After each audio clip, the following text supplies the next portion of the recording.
نترككم مع التلاوة. أعوذ بالله من الشيطان الرجيم.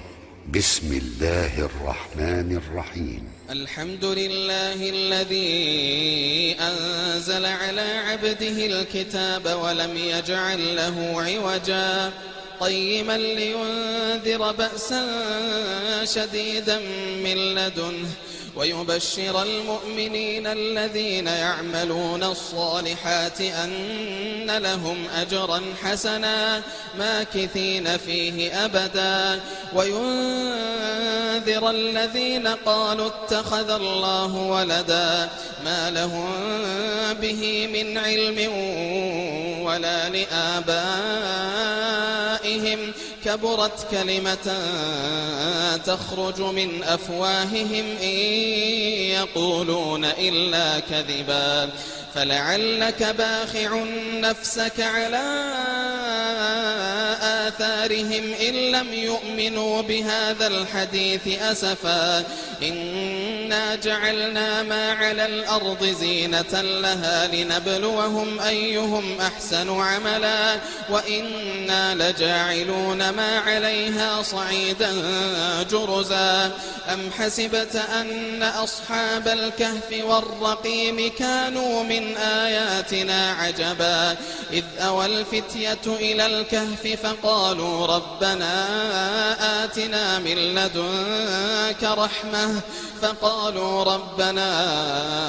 آتنا من لدنك رحمة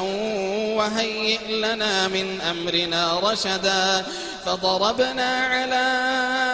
آذانهم في الكهف سنين عددا ثم بعثناهم لنعلم أي الحزبين أحصى لما لبثوا أمدا نحن نقص عليك نبأهم بالحق إنهم فتية آمنوا بربهم وزدناهم هدى وربطنا على قلوبهم إذ قاموا فقالوا ربنا رب السماوات والأرض لن ندعو من دونه إلها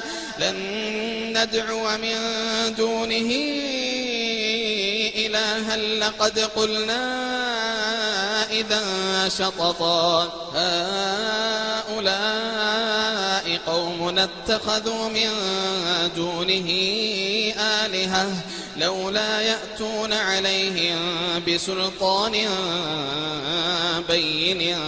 فمن أظلم ممن افترى على الله كذبا وإذ اعتزلتموهم وما يعبدون إلا الله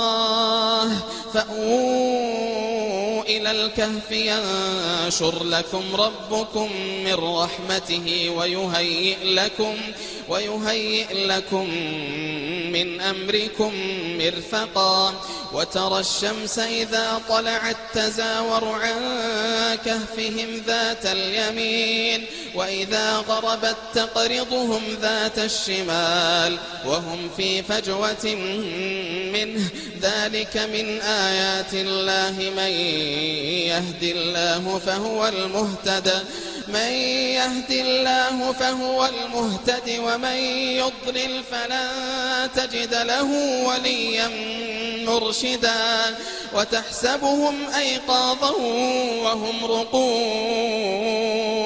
ونقلبهم ذات اليمين وذات الشمال وكلبهم باسط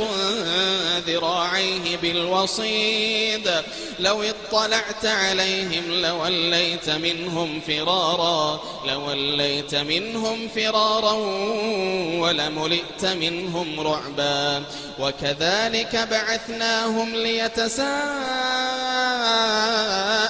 بينهم قال قائل منهم كم لبثتم قالوا لبثنا يوما أو بعض يوم قالوا ربكم أعلم بما لبثتم فابعثوا أحدكم بورقكم هذه إلى المدينة فلينظر أيها أزكى طعاما فلينظر أيها أزكى طعاما فليأتكم برزق منه وليتلطف ولا يشعرن بكم أحدا إنهم إن يظهروا عليكم يرجموكم أو يعيدوكم في ملتهم ولن تفلحوا إذا أبدا. وكذلك أعثرنا عليهم ليعلموا أن وعد الله حق وأن الساعة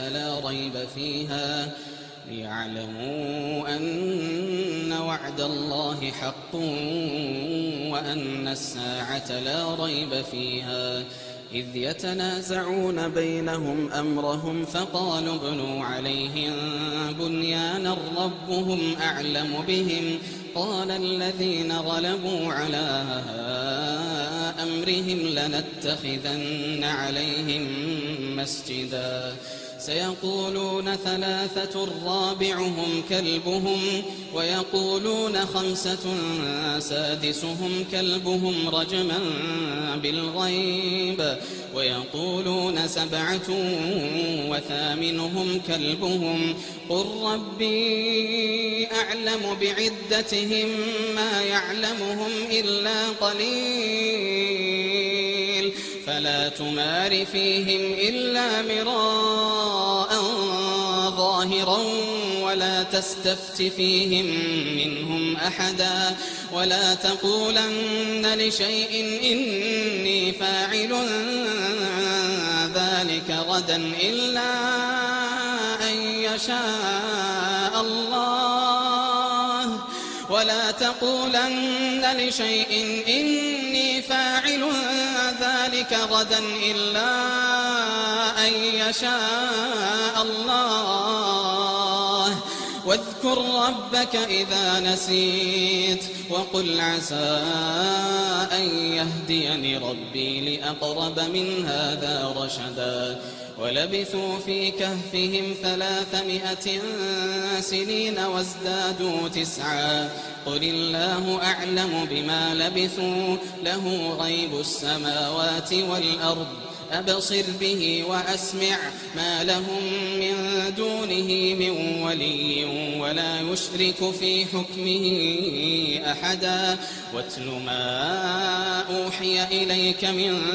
كتاب ربك لا مبدل لكلماته ولن تجد من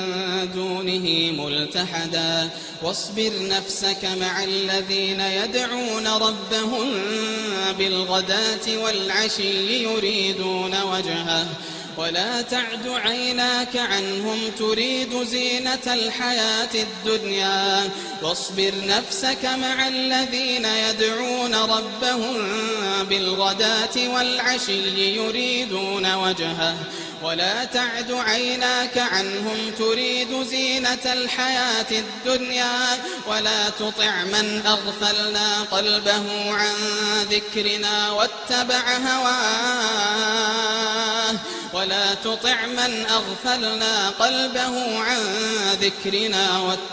هواه واتبع هواه وكان أمره فرطا وقل الحق من ربكم فمن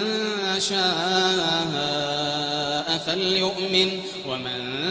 شاء فليكفر إنا أعتدنا للظالمين نارا أحاط بهم سرادقها وإن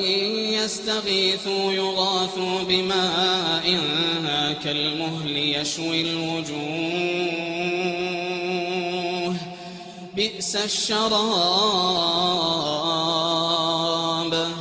بئس الشراب وساءت مرتفقا وقل الحق من ربكم فمن شاء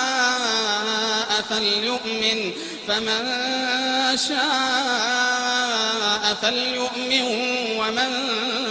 شاء فليكفر إنا أعتدنا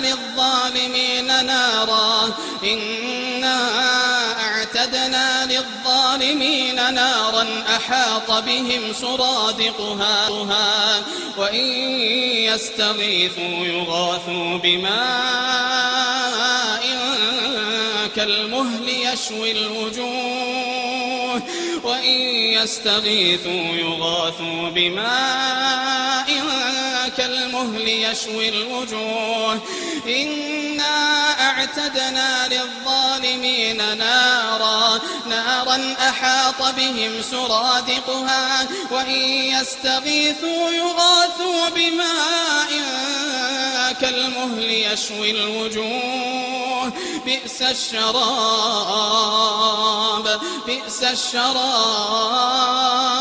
بئس الشراب وساءت مرتفقا إن الذين آمنوا وعملوا الصالحات إنا لا نضيع أجر من أحسن عملا أولئك لهم جنات عدن تجري من تحتهم الأنهار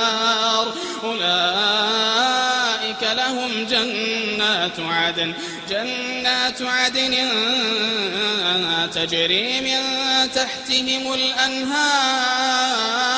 يحلون فيها من أساور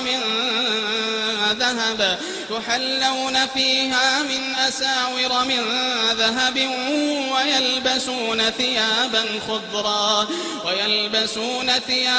خضرا من سندس واستبرق متكئين فيها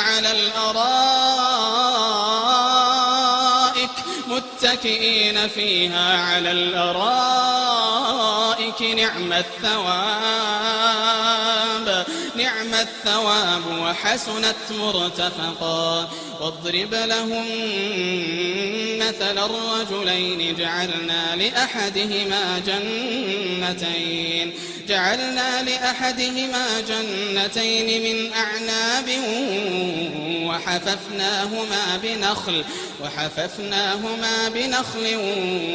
وجعلنا بينهما زرعا كلتا الجنتين آتت أكلها ولم تظلم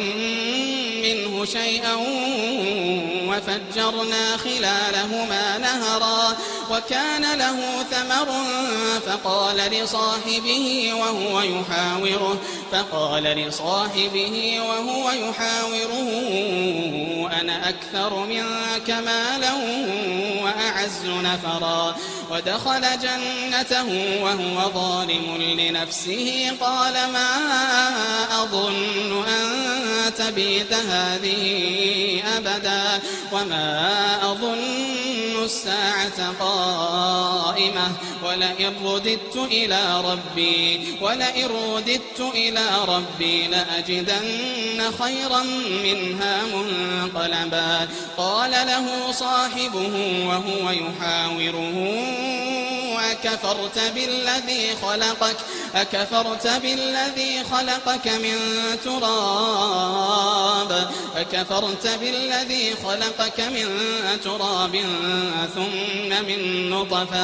ثم من نطفة ثم سواك رجلا لكن هو الله ربي ولا أشرك بربي أحدا ولولا إذ دخلت جنتك قلت ما شاء الله لا قوة إلا بالله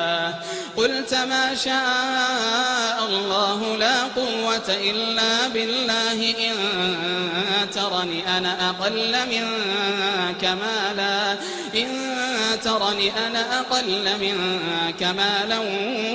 وولدا فعسى ربي أن يؤتيني خيرا من جنتك ويرسل عليها حسبانا من السماء فتصبح صعيدا زلقا أو يصبح ماؤها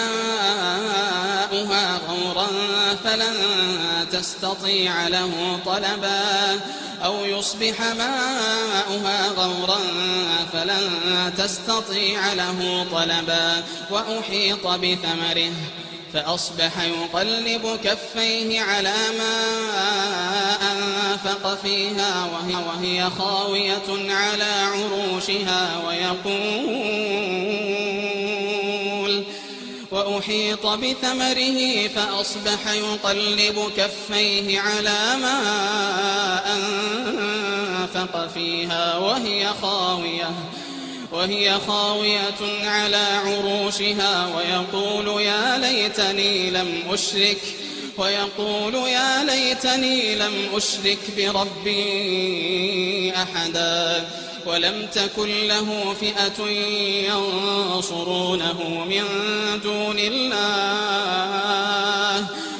تكن له فئة ينصرونه من دون الله وما كان منتصرا هنالك الولاية لله الحق هو خير ثوابا وخير عقبا واضرب لهم مثل الحياة الدنيا كماء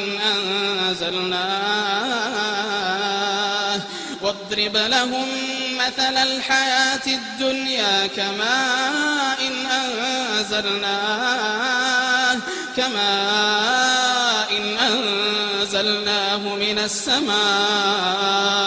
فاختلط به نبات الأرض فأصبح هشيما تذروه الرياح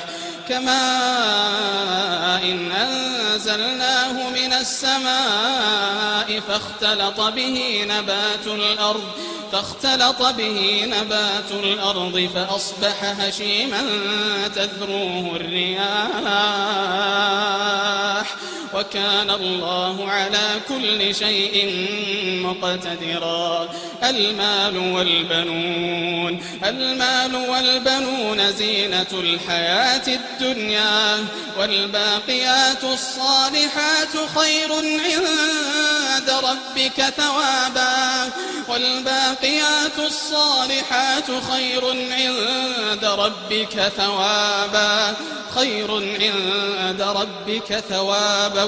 وخير أملا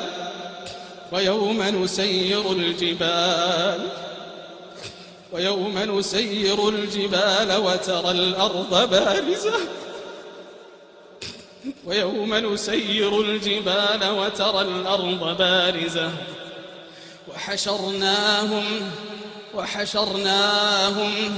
وحشرناهم فلم نغادر منهم أحدا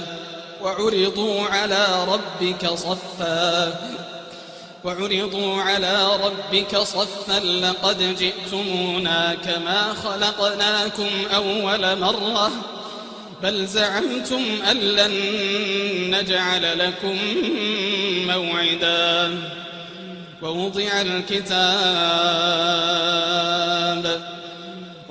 الكتاب فترى المجرمين مشفقين مما فيه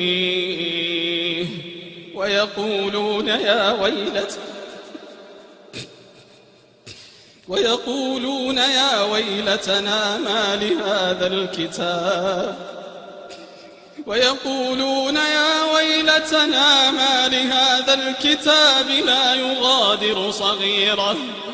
ووضع الكتاب فترى المجرمين مشفقين مما فيه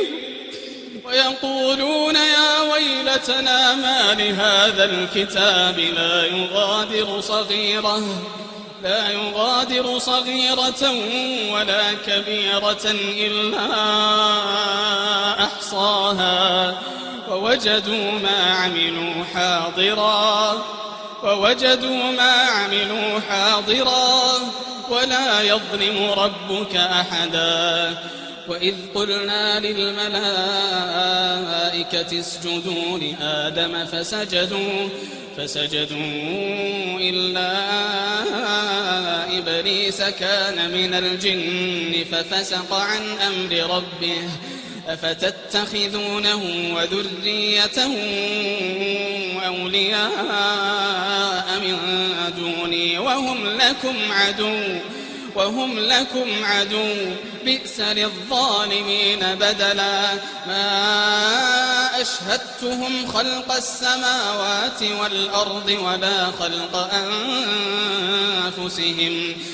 وما كنت متخذ المضلين عضدا ويوم يقول نادوا شركائي الذين زعمتم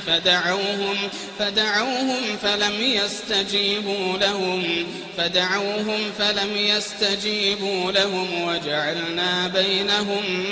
موبقا ورأى المجرمون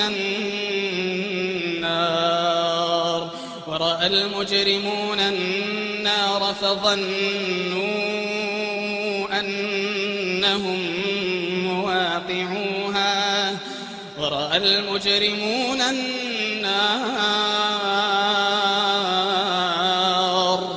فظنوا أنهم مواقعوها ولم يجدوا عنها مصرفا ولقد صرفنا في هذا القرآن للناس من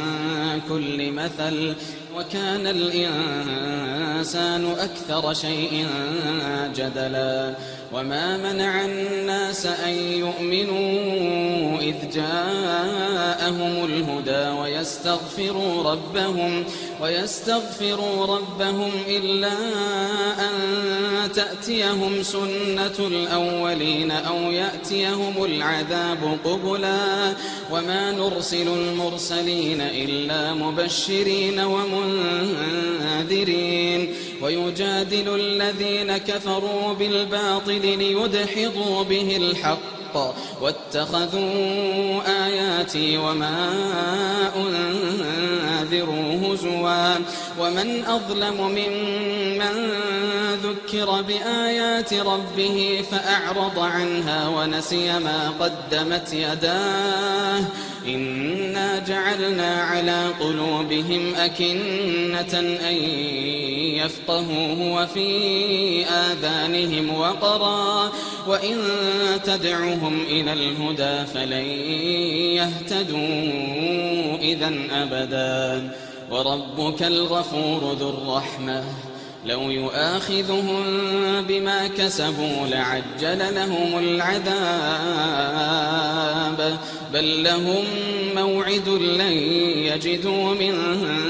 دونه موئلا وتلك القرى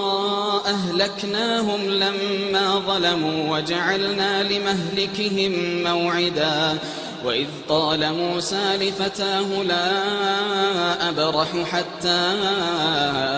أبلغ مجمع البحرين أو أمضي حقبا فلما بلغا مجمع بينهما نسيا حوتهما فاتخذ سبيله في البحر سربا فلما جاوزا قال لفتاه آتنا غداءنا لقد لقينا من سفرنا هذا نصبا قال أرأيت إذ أوينا إلى الصخرة فإني نسيت الحوت وما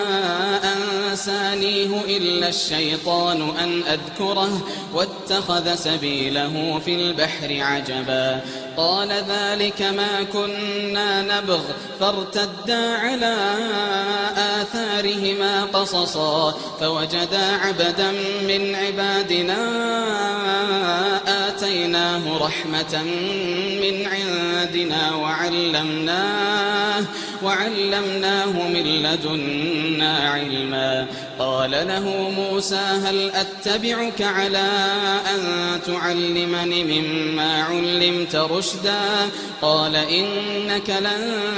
تستطيع معي صبرا وكيف تصبر على ما لم تحط به خبرا قال ستجدني إن شاء الله صابرا ولا أعصي لك أمرا. قال فإن اتبعتني فلا تسألني عن شيء حتى أحدث لك منه ذكرا. فانطلقا حتى إذا ركبا في السفينة خرقها قال أخرقتها لتغرق أهلها لقد جئت شيئا إمرا. قال ألم أقل إنك لن تستطيع معي صبرا. قال لا تؤاخذني بما نسيت ولا ترهقني من أمري عسرا. فانطلقا حتى إذا لقيا غلاما فقتله. قال أقتلت نفسا زكية بغير نفس لقد جئت شيئا نكرا. قال ألم أقل لك إنك لن تستطيع معي صبرا. قال إن سألتك عن شيء بعدها فلا تصاحبني قد بلغت من لدني عذرا. فانطلقا حتى إذا أتيا أهل قرية استطعما أهلها فأبوا أن يضيفوهما فوجدا فيها جدارا يريد أن ينقض فأقامه. قال لو شئت لاتخذت عليه أجرا. قال هذا فراق بيني وبينك سأنبئك بتأويل ما لم تستطع عليه صبرا. أما السفينة فكانت لمساكين يعملون في البحر فأردت أن أعيبها وكان وراءهم ملك يأخذ كل سفينة غصبا. وأما الغلام فكان أبواه مؤمنين فخشينا أن يرهقهما طغيانا وكفرا فأردنا أن يبدلهما ربهما خيرا منه زكاة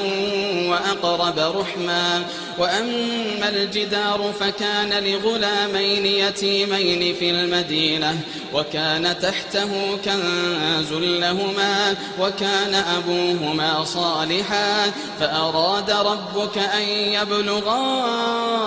أشدهما ويستخرجا كنزهما رحمة من ربك وما فعلته عن أمري ذلك تأويل ما لم تسطع عليه صبرا. ويسألونك عن